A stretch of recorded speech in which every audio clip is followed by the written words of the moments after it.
נורא נחמד פה, הרבה אנשים צעירים שגם מתעניינים במקרה הזה בתחומים שקרובים לליבי. הם לא מוכתבים רק על ידי כל מיני כוכבים או תפיסות. על יצאו מפה דברים מאוד מאוד טובים.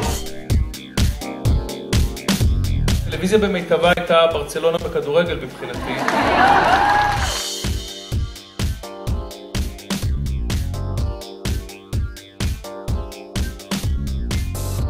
שהיום כוכבים נוצרים בצורה הרבה יותר מהירה.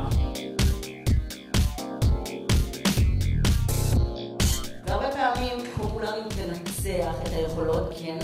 אנשים פה הולכים להפסיד את עבודתם תמורת אנשים פופולריים. Oh my god, I'm so excited!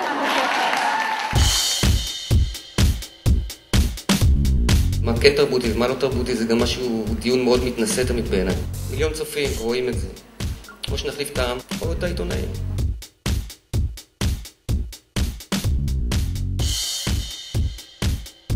והסיבה היחידה שאני אמרתי כן, בגלל שהיו מחוברות. בזכות מחוברות הבנתי שזה מתאים לי. שלום לכם, אנחנו באנו לכאן לדבר על חדשות, ואנחנו עושים את זה עם שני אנשי חדשות, שני עיתונאים, בכירים, מנוסים.